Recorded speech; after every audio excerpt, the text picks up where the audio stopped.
united with their loved ones. Suleiman Rigachukun reports it was quite an emotional reunion.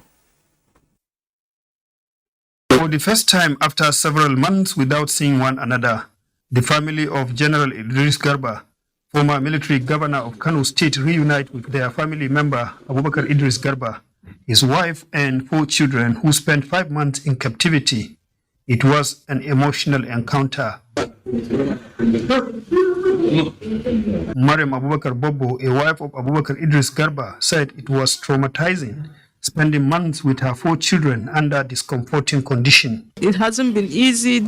Everyone has been sick. I came back with my daughter sick because there's not been medication. She hasn't been responding to treatment that for the medications they've given. But we thank God for mercy and grace, and we just pray that the rest of the people that we left back would be released as soon as possible. Some relations who were there to rejoice with them cannot hold back their tears. The release of these 7 victims was facilitated by a Kaduna-based Islamic cleric, Dr. Ahmad Abubakar Gumi. This is the time actually to engage them now, because whoever remains there is somebody who's in abject need, in fact, in more need than themselves. So we're trying to see if we can send message to them to release everybody completely and come and sit down on the table. So if we have a very strong commitment from the government that they are going to look into it, I think this is the time to go in between and see that these people drop their weapons. The released victims are receiving medical attention in a health facility in Kaduna. Suleiman Rigachukun, NTA News. And still on that note, President Muhammadu Buhari is reassuring the nation that federal government is irrevocably committed to ensuring that all Nigerian citizens in captivity are safely returned and reunited with their families. The president stated this during an audience with representatives of families of the abductees, saying, freeing victims in captivity wherever they are is a solemn task which must be accomplished as demonstrated publicly and behind the scenes. It's 136 days since the Abuja Kaduna train attack by criminal gangs, which led to loss of lives and abduction of several citizens who are going about their normal lives. Although majority have regained freedom, some are, however, still in captivity. This meeting between President Muhammadu Buhari and representatives of families of the abductees, as well as heads of the military and other security services, is convened to compare notes on the accomplishments so far and what left to be done towards achieving the desired objectives. Mr. President, we know you are doing your best. May Allah protect you, may Allah guide you, may Allah give you more ability, more strength to fight insecurity in our nation. We are appealing as the relatives. Please help us for God's sake. Let us see our loved ones. Your Excellency, the fact that they have been invited to an audience with you this afternoon has proven to them all the efforts the government has made, is making, and will continue to make towards securing the release of each and everyone that is still held in captivity. President Muhammadu Buhari, who described as understandable that emotions run high, used the opportunity to comfort those who were traumatized by the tragic event, saying his administration's response is to protect all Nigerians wherever they are. It remains our solemn commitment, as demonstrated publicly and behind the scenes, that we will ensure each person currently being held captive is safely returned home to their families. We have received several suggestions about the deployment of lethal military force in extracting those still being held in captivity. This option has indeed been considered and evaluated. However, the condition to guarantee a successful outcome and minimize potential collateral damage could not be assured, and therefore that course of action had to be reluctantly discarded. My primary concern is to get everyone released safe and unhurt. The president said already the service chiefs and heads of other security services have his full authority and mandate to see to the end of what he called the inhumane actions of the criminal gangs in the country as a matter of priority. In the last couple of days, you must have heard about the number of terrorists neutralized by the military and number of these hostages freed. These efforts will not stop or reduce. We must take the fight to the terrorists and demonstrate there is no hiding place for them within the borders of our country. Each one of them will be hunted and pursued and spoken to in the language that they understand. President Buhari said he never doubted the ability or confidence of those who presented themselves to defend Nigeria, and the bravery and gallant actions taken by some police officers who were on board the ill-fated Abuja-Kaduna train reinforces his belief and faith in this special group of Nigerians. He said by making the ultimate sacrifice, the officers must be recognized for their bravery. From the State House, Adamu Sambu, NTA News. Meanwhile, the Nigeria Police Force appears quite keen on cleaning house as the Inspector General of Police, Usman Al-Ali Baba, has promised to take decisive measures against any policeman found demanding money from road users. This was while addressing officers and men of the command in Gombe State. Abazmi Kano reports. IGP Usman Al-Ali, who was on a familiarization visit to Gombe, insisted that professionalism, honesty, discipline and uprightness should be the guiding principles of police operations in order to gain more public confidence. I dismissed about two NGOs and one inspector. The first inspector was justifying extortion. So even the IG know that we are here and this is our reward. Which one is his reward? The money he's collecting on the road. And I told members of the public that I don't know. And I have not sent him to do that. And that's why I dismissed him. He suggested more collaboration among various security outfits to secure communities. Gombe State Commissioner of Police, Ishola Babaita, informed the IG that the command has built a strong foundation for active collaboration and partnership with critical stakeholders towards promoting safety and security of the law-abiding citizens. IGP Usman Al-Ali, in company of Gombe State Governor Muhammad Inu Yahya, was at the palace of the Emir of Gombe to appreciate the warm reception accorded him during the 3-day working visit to the state. In Gombe, Abbas Mekano, NTA News. An implementation plan for the conduct of the 2023 Population and Housing Census in Nigeria has been formally presented to the public. President Muhammadu Buhari, who unveiled the strategic document, insists that knowing Nigeria's population and using the data to plan for sustainable development is a collective duty. This was at the National Stakeholders Summit on the 2023 census. State House correspondent Adamu Sambu reports. The document prepared in a standard project implementation format containing monitoring, evaluation and work plans as well as budget with detailed justification and expenditure outlines ways and means towards achieving the objectives of Nigeria's first fully digital Population and Housing Census. And this summit, convened by the National Population Commission to promote a robust conversation on this vital national project, is also aimed at strengthening collaboration, cooperation and support of key stakeholders towards achieving the desired objectives. The Commission is committed to ensuring that results of the census are acceptable to Nigerians and the quality of data to be generated meets international best standards. The 2023 Population and the Housing Census marks a major milestone in our country. My colleagues and I are completely on board and eagerly waiting the resolution from this summit.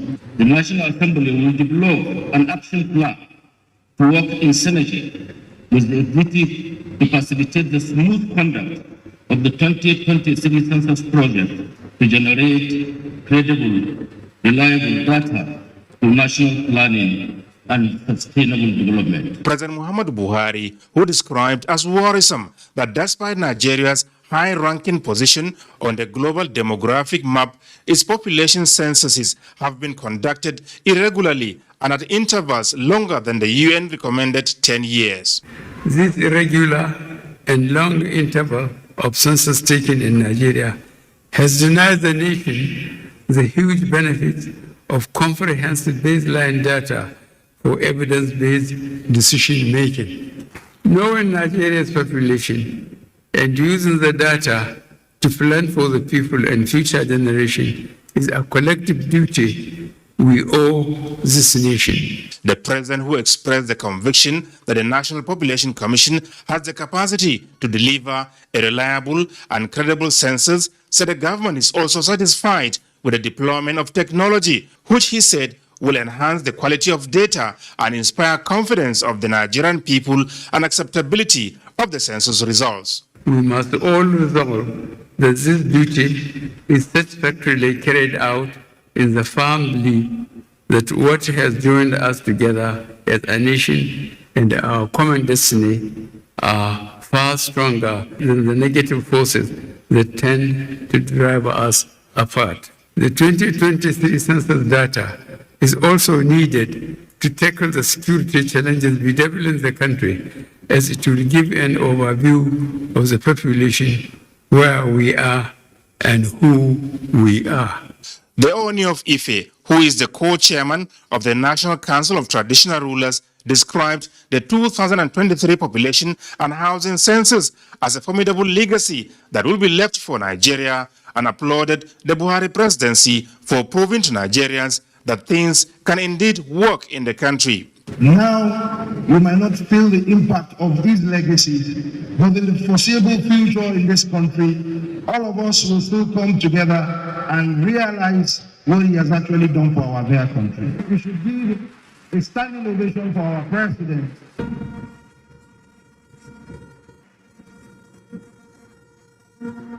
The National Population and Housing Census comes up in April 2023.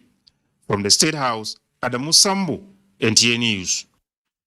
On the diplomatic front, the new president of the ECOWAS Commission has been tasked to chart a new course aimed at driving the West African sub-region towards economic integration, political stability and social harmony to the admiration of the global community.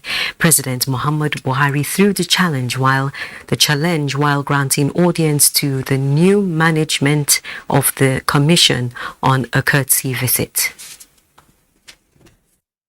As host of the ECOWAS Commission Secretariat, President Muhammadu Buhari said Nigeria expects that the scrupulous processes that led to the appointment of the new management team would impact on the fortunes of the organization.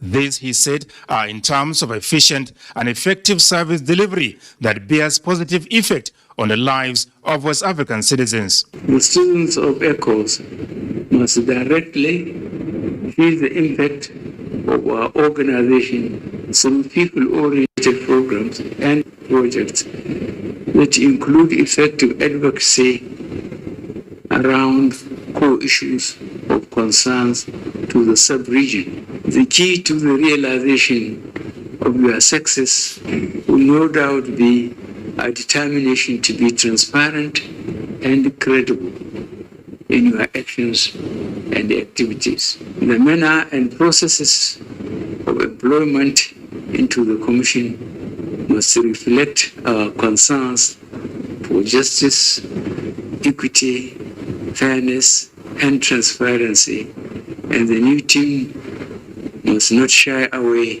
from hard decisions in immediate recruitment exercise to earn our support. Emphasizing the importance of teamwork towards repositioning ECOWAS, President Buhari also made a case for the sub-region's Development Agenda 2050 to be carefully fine-tuned through the guidance of the African Union Agenda 2063, as well as the United Nations Sustainable Development Agenda 2030. I have no doubts that you will evolve appropriate partnerships and working relationships with development partners across the globe to maximize opportunities for progress rather than engage USCS, which is ECOWAS, that we desire and must have. You cannot afford to disappoint us. He said Nigeria will continue to support ECOWAS towards ensuring that the sub-region delivers desirable levels of development to citizens across member states.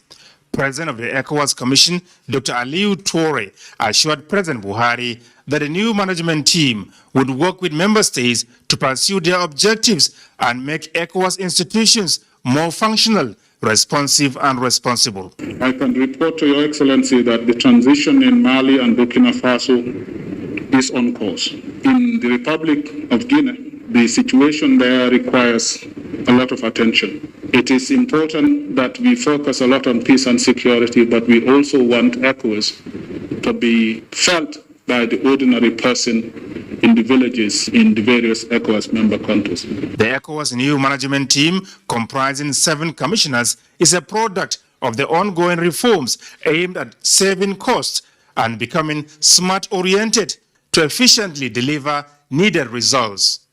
From the State House, Adamu Sambo, NTA News. Panorama continues shortly after this break. Do stay tuned. The vaccine offers hope for a safe country free of coronavirus. I urge all state governments, traditional and religious leaders to take the lead in the mobilization effort within their environment and spheres of influence. I similarly urge all eligible Nigerians to present themselves and be vaccinated in accordance with the order of priority already mapped out at the various authorized designated centers only.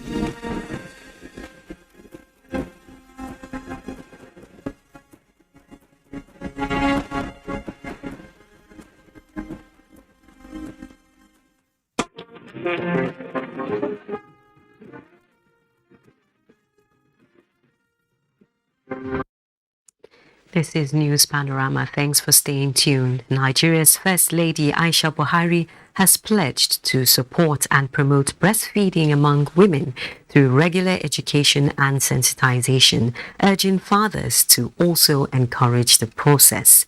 Speaking on behalf of the First Lady at the State House Clinic and Utaku to mark World Breastfeeding Week, the Senior Special Assistant to the President on Administration and Women Affairs, Dr. Rukaya Tugurin, assured Nigerians of government's commitment towards ensuring that more families accept and adopt the 6-month exclusive breastfeeding. While the Permanent Secretary, State House, Tijani Umar, reaffirmed government's commitment to supporting the initiative by promoting training programs and other educational activities by breastfeeding support groups. A fire outbreak at the House of Representatives' new building has been contained. Information available to NTA News from the Office of the Clerk, House of Representatives Yahya Danzaria, explains that the fire started on Thursday evening with a spark from a water dispenser as a result of electric surge in room 227. The fire service was immediately notified and the firemen put out the fire. Normalcy has since returned as the fire did not spread beyond the office.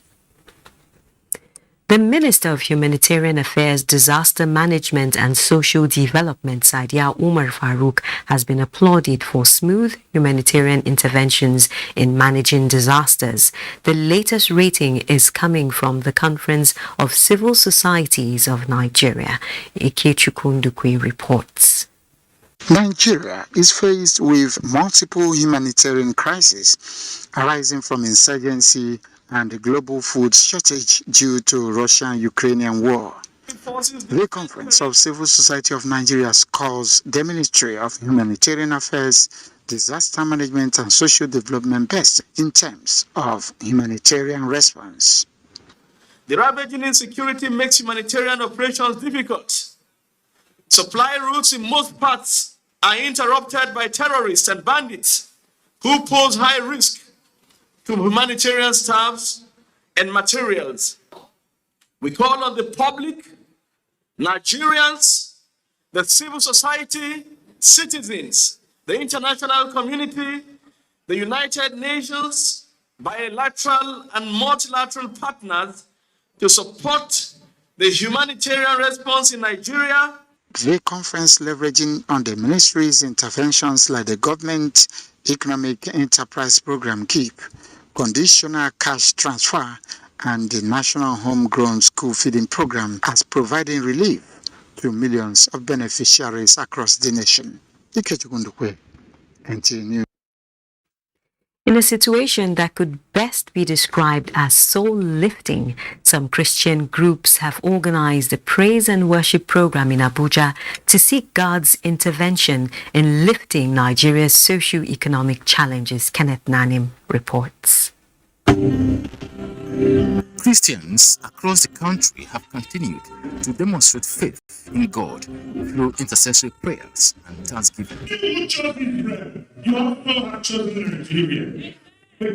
As such, this event, Festival of Praise, is one of such avenues anchored on the biblical account of 2 Chronicles chapter 20, where the people of Israel praised God and he consumed their enemies.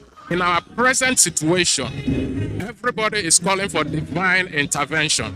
And the only way we can get God to fight for us is for us to praise him. As Christians, we can be light in the world and we can be a rallying point and unifier, not only of Christians, but of other Nigerians. Let us love our country.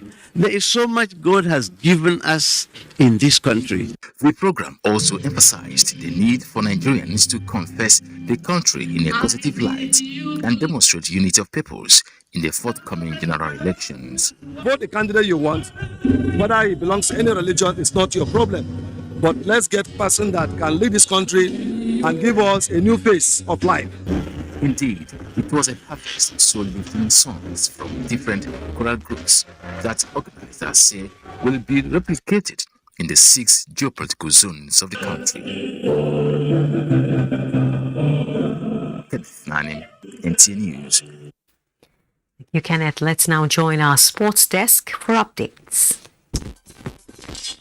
We begin with FIFA Under-20 World Cup.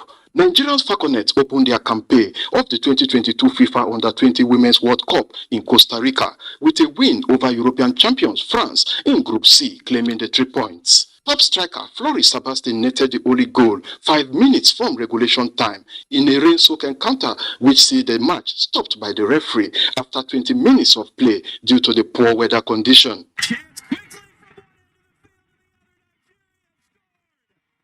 Started with the goalkeeper and ends with the top scorer in qualifying, Floris Sebastian. If we get everything right tactically, when the competitions get to the crunch stages, I think Nigeria will be a strong force, a very serious contender for the trophy. While we get to play Korea Republic, by the time we face off with Canada, we would have ensured that the few lapses left in the team must have been corrected by coach Christopher Danjuma. The Falconets will next meet South Korea in their next group match on Sunday. Meanwhile, Delta Queens have set up an epic final clash against Bayelsa Queens in this year's Etiop Women Cup. The Delta Queens had earlier defeated Robo FC of Lagos 2-0 in Abuja, while Bayelsa Queens were 1 goal to the good against Nasarawa Amazons in their semi-finals. And in wrestling, stakeholders in amateur wrestling in Nigeria have continued to show their support for the sport in Nigeria with a special focus on identifying and growing young talents. This was seen at the just concluded amateur wrestling competition organized for the next generation of wrestlers in Edo State. With sports updates, I am Peter Oibo, NTA News.